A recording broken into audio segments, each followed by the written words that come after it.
Hello everyone and welcome back to my channel. I hope you're having a positive and productive day so far. My name is Kel with the Planner Isle and today I'm doing a detailed walkthrough of my 2024 planner setup and sharing a few tips to help you get the most out of your planner for the new year.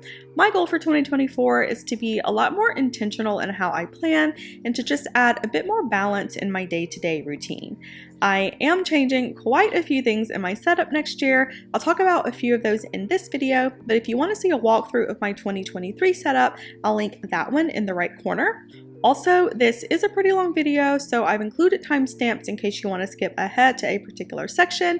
If there's any topics that you want to learn more about or anything that you'd like for me to cover on this channel, make sure to let me know in the comments. And as always, I'll include links to all of the products that I use down below.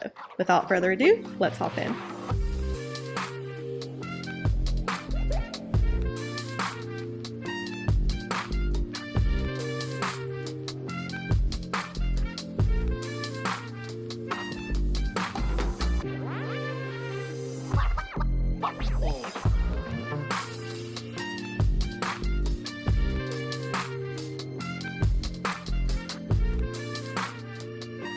So I'm still in my Louis Vuitton GM or large agenda for 2024. This isn't a 5 size agenda. It comes with pretty large gold rings. I think these are 25 millimeters, but they may be 30. In the front, you have 2 secretarial pockets and 1 passport pocket, and then 1 slip pocket and 1 passport pocket in the back. I've been in A5 for years now. It's my favorite size to plan in. It gives you plenty of space for your inserts and other accessories, and depending on your planning style, you can use this as a sort of one-stop shop for all of your planning routines. As a functional planner, it's important to make the most out of the space that you're given. So for me, having one planner that houses 90% of my needs is an absolute necessity when it comes to staying productive. The other thing that I love about this planner is the pocket configuration. It's a very simple and basic setup, which makes it a great option if you carry your agenda to work or if you prefer a more minimal layout. A lot of times when agendas have a ton of compartments and pockets in the front, you feel like you have to fill them with something, which can be a little overwhelming. Having a simplified layout, it makes it easier to access your planning tools and lets you hone your focus on your daily routines. So opening up this agenda, my color scheme is similar to last year. So I have beige or cream as my primary colors, and then black and gray as my complementary colors. In the back pocket, I have this cross-stitch dashboard from Cloth and Paper. I have it flipped over so the print shows, and I keep this here just to break up some of the brown. In the front pocket, I have this little receipt envelope, and this is where I keep a few post-it notes and stickers. I also have some stamps in here as well in case I need them. In the passport pocket, I have this little thank you card from Poi and Hun, and then this journaling card from Cloth and Paper in the front. One tip if you ever need extra height in your pockets is to tape some cardstock to the bottom of your planner card. That's what I did with this one. It keeps it from shifting when you open and close your agenda, and it fills your vertical space to give you a nice balance. And then the last thing here is just this little white ollie clip, and I mainly use this in my scheduling or finance section to clip previous months together.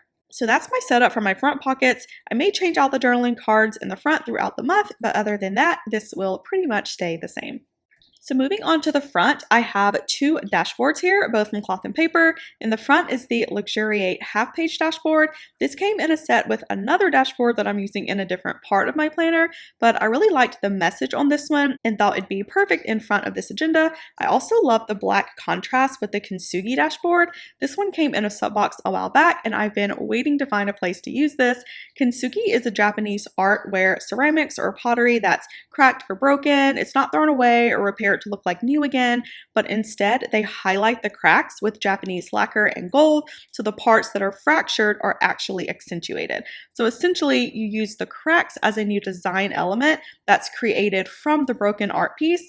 The meaning behind this is so powerful. It's a really great reminder to not let your fears hold you back, but instead to really embrace your imperfections and use those scars and painful moments as motivation to continue to push yourself and make your future self proud. So flipping over, I have this card pocket with 3 task cards and then a journaling card here at the bottom. My work card just has some common work-related tasks that recur weekly, monthly, or quarterly. You can use these as reference cards, so almost like a reminder to check in on those items when you open your planner, or you can use these flags in your actual spread and then move them back here when you're not using them. For me, I do a little bit of both, but I think next year I'll primarily use this as reference since the flags on my spreads typically move from week to week, so they never really go back on my task card. And then the same goes for my home card. And then at the bottom, I have a to-do card here, and this is going to be used primarily for tasks relating to the planner aisle. And then here, I just have a couple of journaling cards. I think both of these are from Poi and Hun. And then flipping over to the back, I just have a picture of my kitty cat here. So next we have my inbox. This one is from Cloth and Paper. I purchased this a long time ago. I don't think that they sell it anymore. They do have a newer version that's a clear hard plastic that a lot of people like. I'll link that one down below if you're interested. Unfortunately, Cloth and Paper's hard plastic dashboards are not my friend. I've purchased a few over the years, and no matter what I do, they always end up with scuffs and scratches on them. That's one of the reasons why I love this one so much. It's a nice, thick, semi-transparent vellum. It has a matte finish, so I don't have to worry about scrapes or fingerprints or anything. One thing to note with this one is that it's not fully transparent, so there is a sort of hazy overlay effect. I personally like the look and the feel of semi-transparent vellum, but if you do want a clear view of your content behind your dashboard, then definitely choose a clear option. So I use my inbox in a few ways. First is as a placeholder for incoming information. So this could be if I'm on the phone or something and I need to write down a confirmation or receipt number, I'll just jot it down here. I also use it to write tentative events or appointments as I receive the info, especially those that are further out. So for example, I just got my teeth cleaned. At the clinic, they scheduled my next appointment for June 13th, so I wrote that down here as a tentative date. And then at the end of the day, when I'm clearing out my inbox, I'll move that appointment to June 13th on a sticky note on my monthly spread. So then when June comes around, if the date is still good, I'll write it down in my planner and throw the sticky away or reschedule with the dentist if I have to. Along those same lines are tentative dates on the work side, and those happen for me primarily in meetings. So for example, there may be an event happening at the office that I may or may not attend. I'll write down the detail here until I get confirmation, and then once I do, I'll log the date in my planner. Same concept with meetings. Anything that's a maybe, I'll keep in my inbox until I'm ready to log. That way my agenda can stay neat and tidy. I also use this as a brain dump, so I'll throw Wi-Fi info, phone numbers, logins, and other things here that I may need to reference. I try and always keep at least one blank sticky note on here at all times. That way, if I'm in a hurry and I need to write something down really quickly, I don't have to worry about searching for something to write on. Flipping over, I have my 2024 dashboard, and this is a combination of two. So first is this overlay vellum dashboard by Rosie Papetree. This is the vellum cover from the 2023 duo set.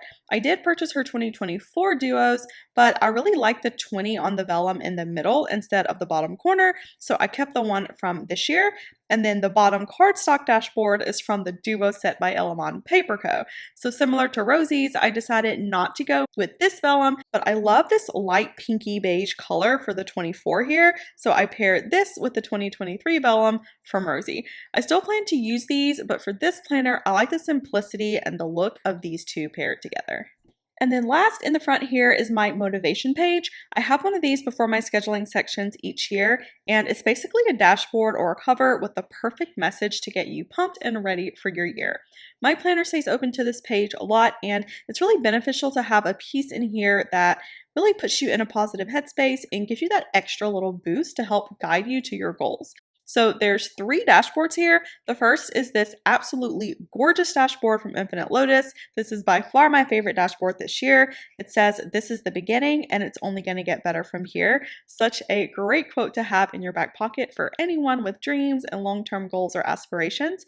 This is a really smooth, thin, transparent vellum, and I have it layered over these 2 dashboards from Cloth and Paper. So the top is the Novella half-page dashboard that came paired with the green Novella dashboard that I talked about in my last video. I have it layered over this really pretty gallery dashboard that adds some deeper greens and gray tones that gives this agenda a little more depth.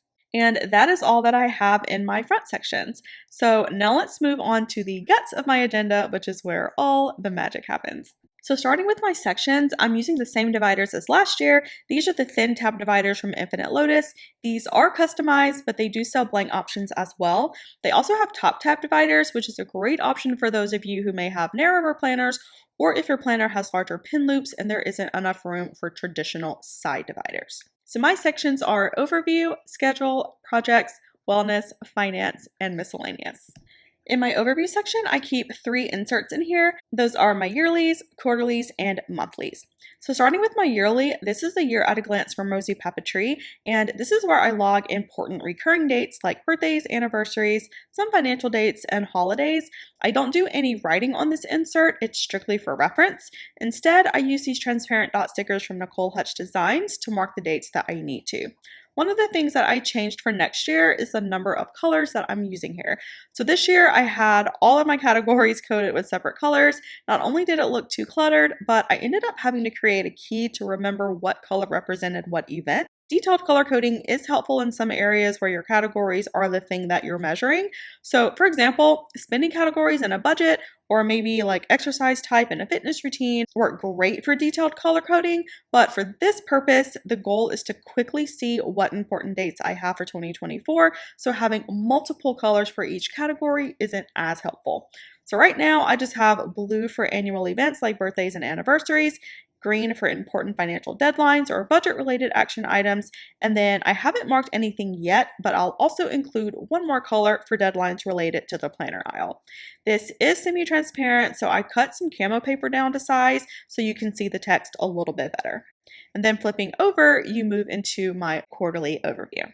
So my quarterly inserts are from Rosie Papetree. I use these to list important events and dates similar to my yearly overview, but I also use this to write work deadlines as well. So the great thing about this insert is that in addition to your calendar, you have a place to write the detail on the right-hand side, which gives you a lot more flexibility to list dates or events that may need additional context.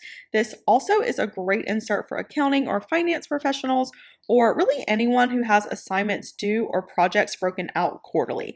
That's the case for me. At my job, we do performance reviews and outreach by cycles that line up roughly with calendar quarters. Those are typically when I'm the busiest, so listing those deadlines here really helps me plan around those weeks in advance so I don't overextend myself.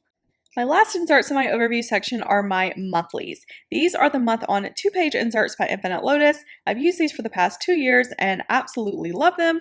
Monthly inserts were always a tough choice for me. I always liked the idea of having your calendar on one page, but I always struggle to have enough space to write monthly tasks as well.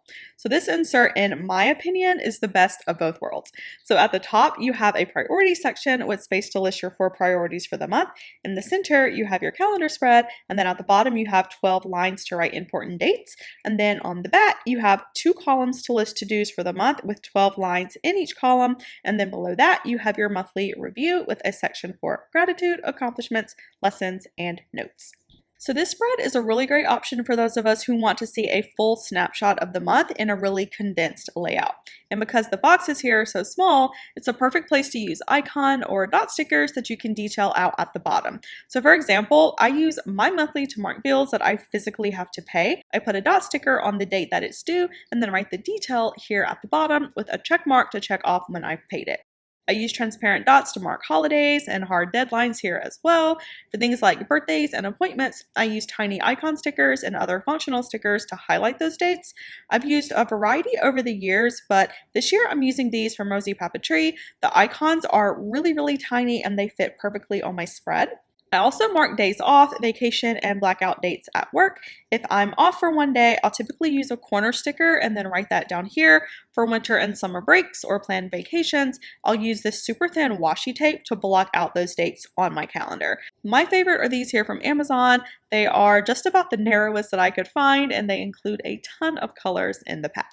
So flipping over, you have what I love the most about this insert. You have 24 lines total to list your to-dos, and having it split into 2 columns makes it easy for me to separate work tasks from home tasks. It also makes it really convenient to check off those tasks for any deadlines that you have listed on your calendar. So let's say performance reviews are due on the 9th. I can use the back to list those tasks that I need to accomplish to meet that January 9th deadline. I do write that detail in my weekly, but writing those reminders here lets me see very quickly anything outstanding so that I don't miss that deadline. A few months ago, I decided to use the right side for home tasks, so I'll put budget or wellness reminders here. I'll also list tasks for the planner aisle as well, although I do have an entire section for that, which I'll get to in just a second. And then you have your monthly review. There are some months where this entire section is full and other months where it's blank. It took me a while to get comfortable with blank space. I always felt like I had to put something there, and if I didn't have anything to write, I would either write something random or use a sticker or something, but that really just takes away from the functionality of your planner. Everything that you put in your sections should be intentional and not filler. Otherwise, you really enhance your risk for planner fatigue, which over time can discourage you from using your planner. So I've come to love the gratitude box and I'll continue to use it for next year, but I do have an entire area for gratitude in my wellness planner that is much more comprehensive. So accomplishments could be any personal or professional wins throughout the month, and for lessons, I typically put quotes here or any positive words that I come across on Instagram or TikTok or something. And then the notes section is where I list out anything else that may be happening that month or things that I want to remember if I look back on this at the end of the year. And that wraps up my overview tab. Again, this monthly layout is the perfect balance for me, but Infinite Lotus has a few styles of monthlies on their site, so if you need more room on your calendar, or if you don't want a monthly review section, they do have other options for you as well. Having a combination of yearly, quarterly, and monthlies really gives me a bird's eye view of my plans and tasks, but when it comes to my day-to-day routine, my weeklies are my go-to spread, which brings us to tab number 2. So this section is my schedule, and this is where the majority of my daily scheduling happens and where this agenda stays open to throughout my workday. So for next year, I'm using the week on 2-page inserts by Infinite Lotus. So first you have your monthly cover page, which I normally will use to list a few focus areas for the month, and then flipping over, you move into your weekly layout. So this insert has horizontal split grid date boxes. You have your weekdays on one page and then your weekend date boxes, priorities, to-dos, and note sections on the right-hand side. I am so excited to use this layout next year. I'm super picky in choosing my weekly inserts because it is the insert that I use the most. I've been a horizontal layout fan for years now. I've tried verticals and hourlies, but the writing space that you get with horizontal spreads just fits my natural writing style so much better than the others. So there's a few things that make this insert a perfect weekly for me. So first is the split grid date boxes. Having a smaller blank box and then a 3/4 grid box allows you to separate the types of meetings or events that are happening for the day. So for me, I use the blank area to list things that are happening that day that I need to be aware of but aren't directly impacting my schedule. So for example, I list paydays here and bill due dates. I'll mark if any of my teammates are out of the office that day, or if there's a training or orientation or something that my direct reports may be attending, birthdays or volunteer events, or really anything that I need to have visibility on, but that don't require me to physically do anything goes in the blank box. And then the grid section is where I list my meetings, events, and activities that directly impact my schedule. So this would be team meetings, one-on-ones, and any events where I need to set things up or prep for, interviews, trainings, networking days, or anything else that I need to be physically or virtually present.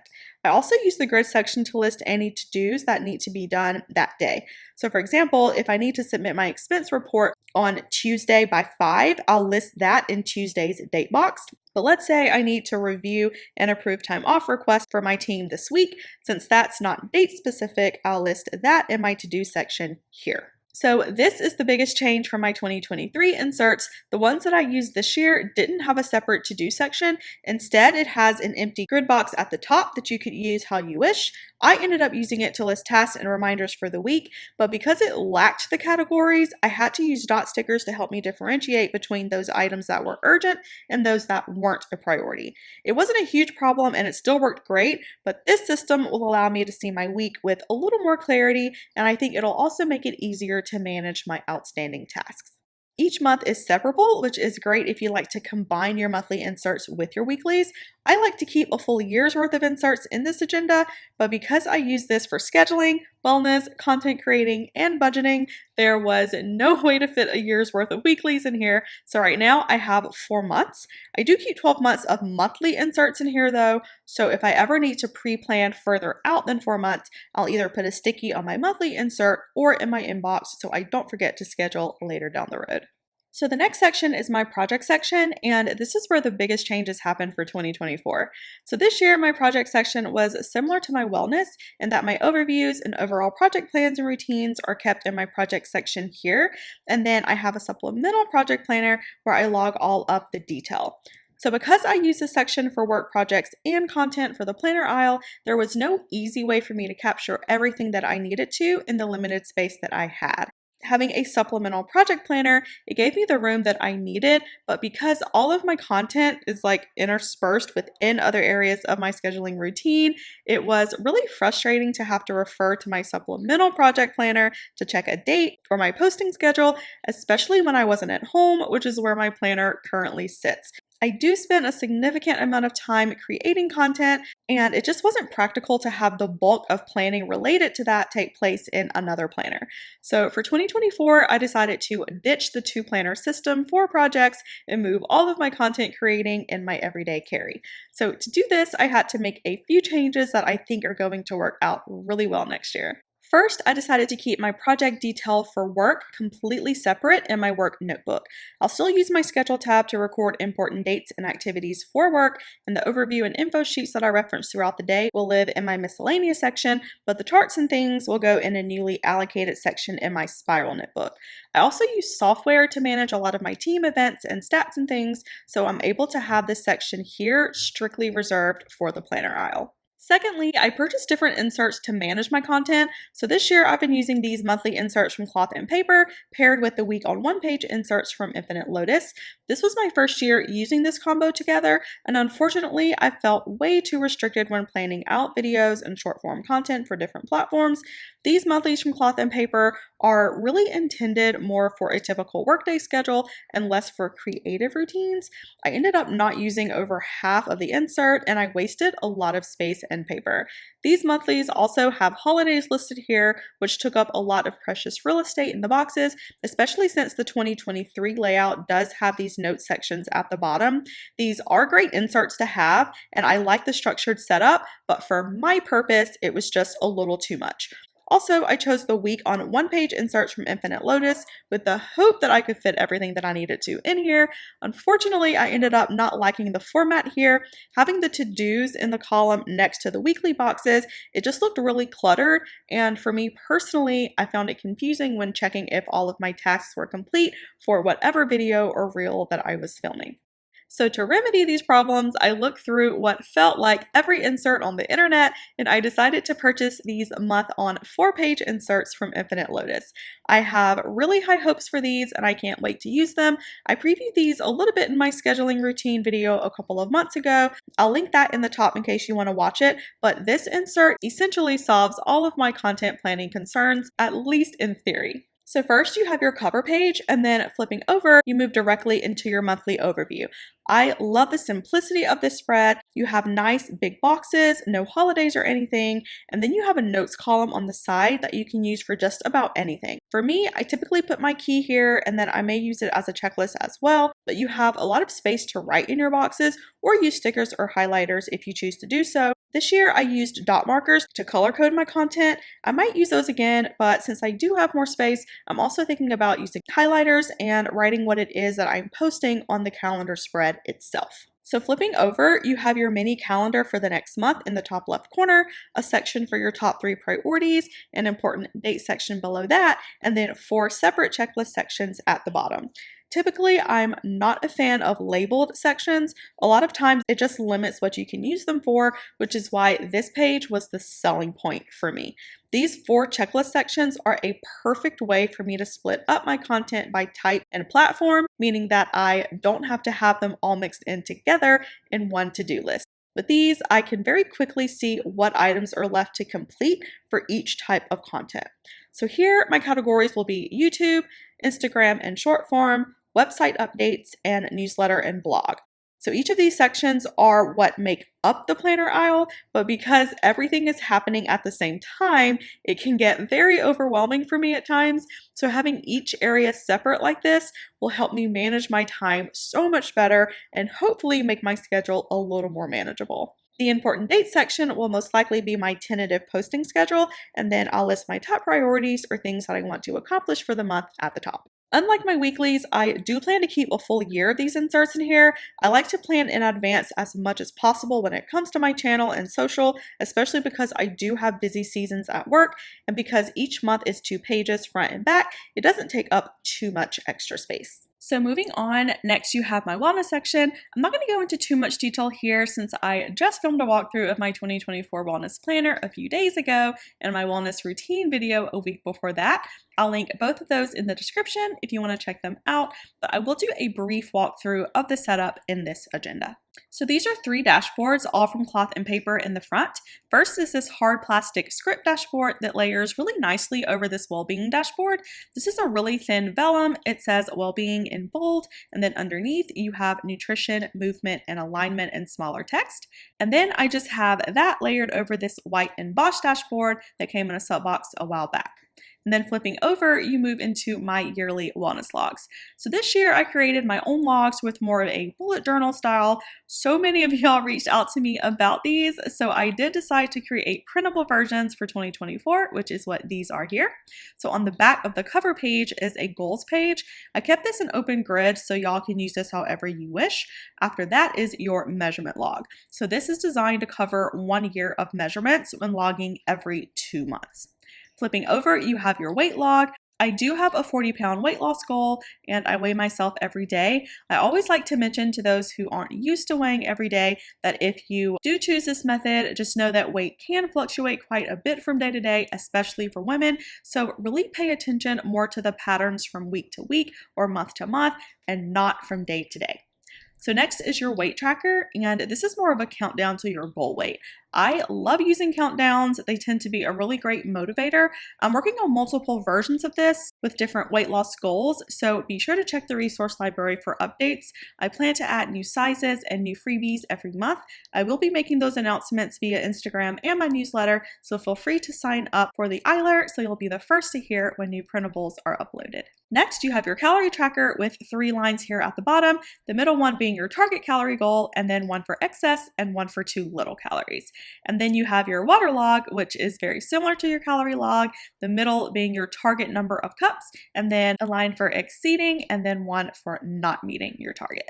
After that, you have your exercise tracker with 5 categories. For me, these are cardio, strength, active day, other, and then the last line is if I didn't do any exercise that day. I like to use a lot of color here, but you can do whatever works for you. And then you have your mood tracker. My categories here are excellent, good, decent, meh, bad, and horrible. I color code here as well. And then flipping over, you have your symptom tracker. I did design these with 3 boxes per day in case you have multiple symptoms in one day. I listed the most common symptoms that I experience in my key, but again, you can list whatever applies to you. All of these inserts are intended to cover 1 year. I also have daily logs as well if you're interested in those. I will have a medication tracker here as well that'll be similar to my current one. I'm still finalizing the design on those, but again, make sure to check the site for those updates. Next is my finance section, and this is broken up into 4 subsections. I detail my finance setup in part 2 of my planner routine series, so similar to my wellness section. I'm not going to get too repetitive here, but I'll link that video in the description below if you do want to check that one out. So I used my own inserts for my budget section. This is the 2023 version, but the 2024 budget bundle will be available for download by the end of the month. So this is just a cover with a blank back to list whatever you would like. I have a list of my bills here, but next year I'll probably list finance goals or tips. So my first subsection is my budget overview. Here I have a cover page, and then flipping over, you have my sinking fund list with an area for notes at the bottom.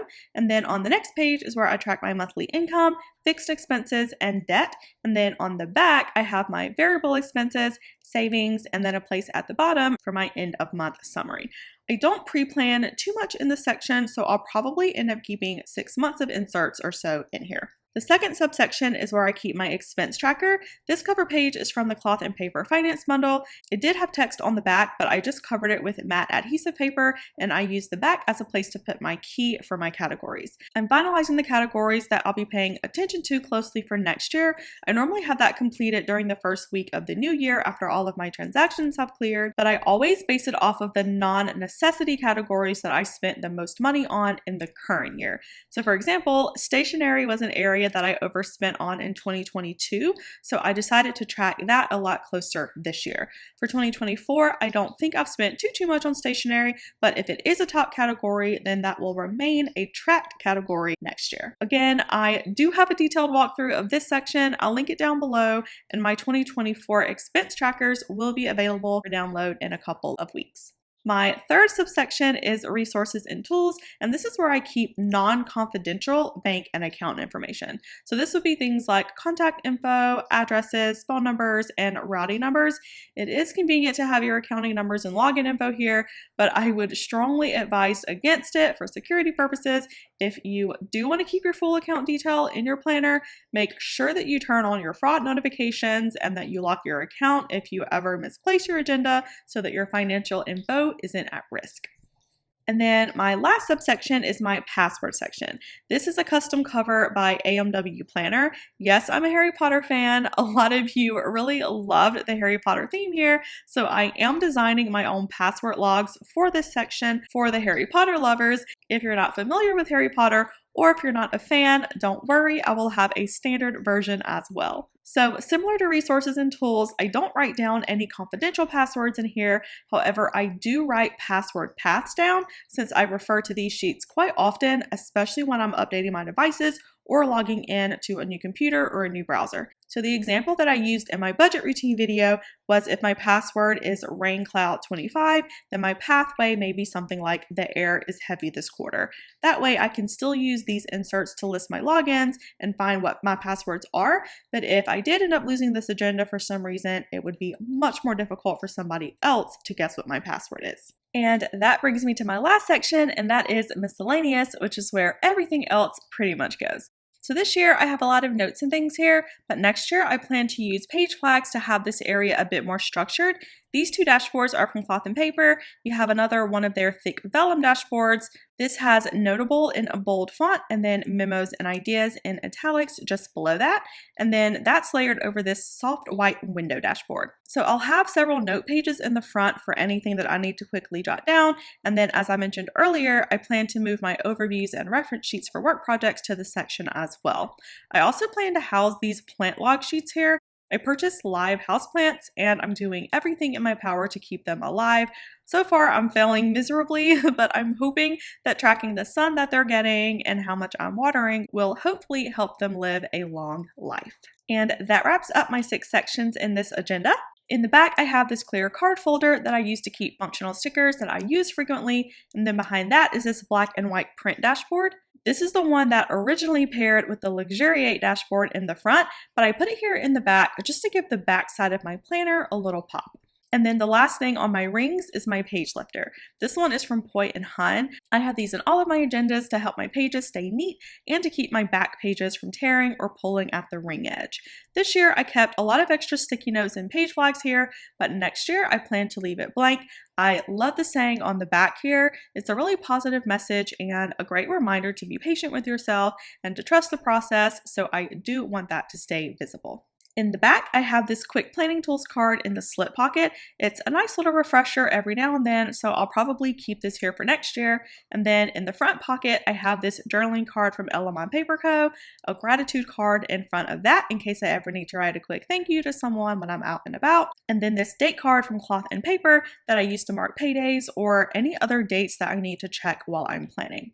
These are tint cards or pop-up calendars that come in the sub boxes each month. I always cut them down so I can use them as date cards. This year I've been keeping them in the pocket in the front of my agenda, but next year I figured I'd put them in the back. It's a much more natural motion for me to lift my pages up to check a date rather than flip the pages back.